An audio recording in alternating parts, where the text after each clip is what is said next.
you can see the London Eye. And guys, so guys, nandito naman tayo sa side ng Westminster Bridge. Tama ba?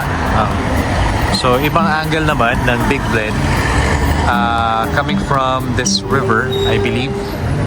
Okay, and marami rin turista dito. You can actually see the London Eye.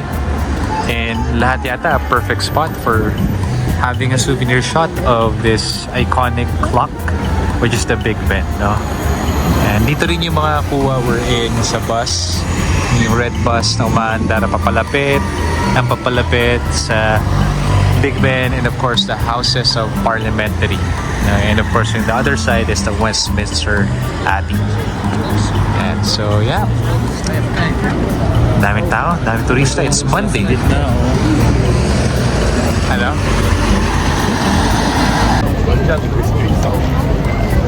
Big Ben.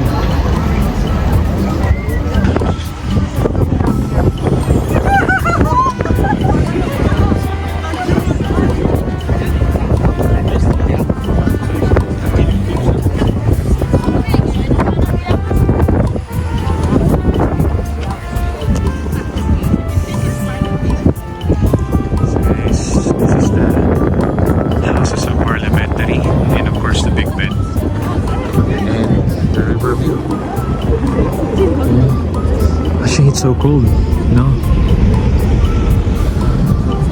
Pero you wouldn't resist this view, this very spectacular view of this great architecture and the city landmarks.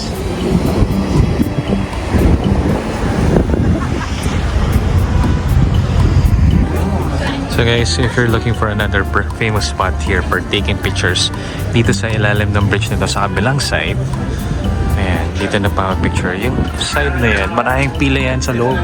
Maganda kasi yung shot dito at nagbabiral yung mga shot na yun, no? So, yan, yung nga lang kailangan nyo ng patience kasi mahaba yung pila yan sa loob. Kanina may parang a wedding photo shoot yata ng isang Filipina and Filipino.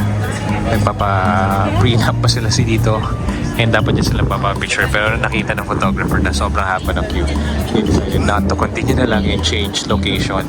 But yeah, this place is another spot to get the picture of Big Ben plus this good architecture of this bridge. I'm not sure if this is really Westminster Bridge, but sabi ni Mark, yes. Kasi ilalagay ko na lang kung tama nga yung pangalan ng bridge na to. But as you can see, meron tong resemblance doon sa Paris, no, where you can have the picture of the Eiffel Tower and the Alexander de Pont Bridge. Yeah. So this is a good location to take pictures. Maraming nagpapapicture, maraming turista, maraming mga photographer. Yeah.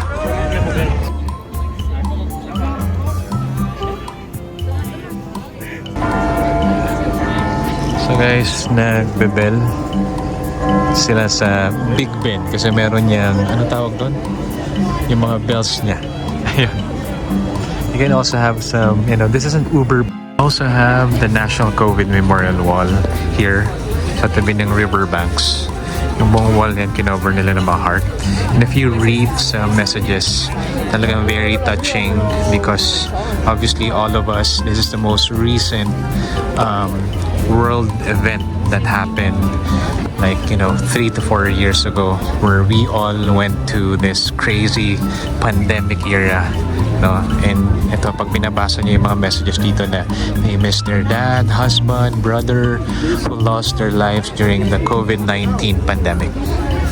So it's a very long wall and we commemorate kahit sa mga kapwa nating Pilipino and of course sa buong mankind.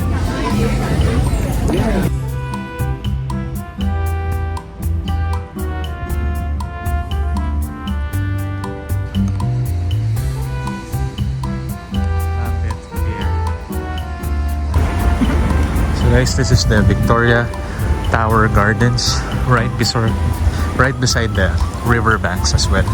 Nasa kabilang side naman to, pero nasa likod lang din siya ng Houses of Parliament. The London Eye. So unfortunately, we got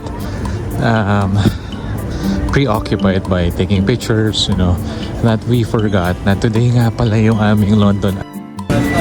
So guys, we're now entering the London Eye. So we bought our tickets at Look, and very smooth lang yung pasok.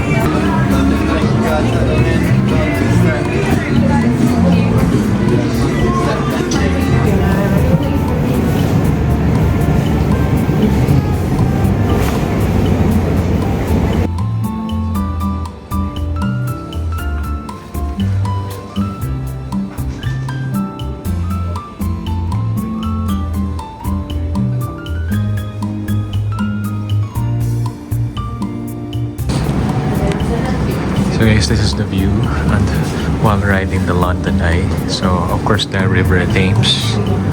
Kita nyo, yung mga pedestrian bridge. And of course the boats. Okay. And the Houses of Parliament and Big Ben.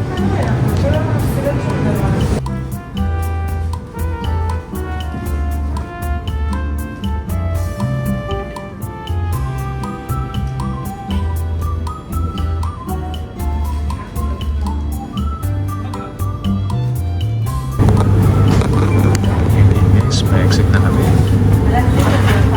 So it's quite relaxing kung pagod na kayo. You can ride this London Eye sa paglalakad kasi uupo lang kayo and then you'll watch the beautiful view of the skyline of London. So this is a perfect spot if you want to see the skyline of London and take a rest from, you know, walking the city and taking pictures of Big Ben and of course Westminster Abbey. So guys, yan tayo galing sa loob ng London Eye and bumili rin tayo ng souvenir dyan. Yan. Okay, bucket list check.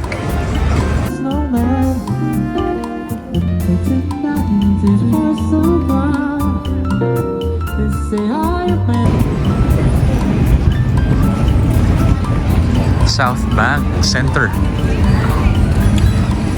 Ito yung South Bank. So guys, nandito tayo sa South Bank. So this is also the same area sa London Eye. Ayun pala, may toilets. No? Para kung nasi-CR na kayo, you know where to go. So dadan tayo dyan sa pedestrian bridge na yan. So love Christmas. Yung mga children's ride here. Para may market doon. Winter market. Visit natin. Visit natin. Hey! Yeah. So, ito yung winter market sa South Bank Center. Bisitahin natin to. Saya. Chocolate kiss. What's that? Ayun o. Churros chocolate. So, ito yung mga nakakatuwang pagka nag-Christmas vacation kasi ibang bansa din. Paano sa atin lang sa Pilipinas? Pero syempre ibang version naman nila. So they have Christmas bazaars like this or market. So may mga food, souvenirs, and yung mga pwede to sa Christmas trinkets. No, para or the keychain. Okay, ito para sa Christmas tree yata. And saya. So, ito yung mga pagkain dito. May mga churros, hot dogs. Saya, sarap. Stack, winter. Busog-busog kami, kaya hindi ba na nararamdaman kumain. Cheeseburger. Yeah. Nice. Saya ng energy dito. So ito, meron din pala mga restaurants dito sa South Bank Center. Flying through. And sa underneath the bridge lang. Pero syempre pumunta tayo sa kabilang side.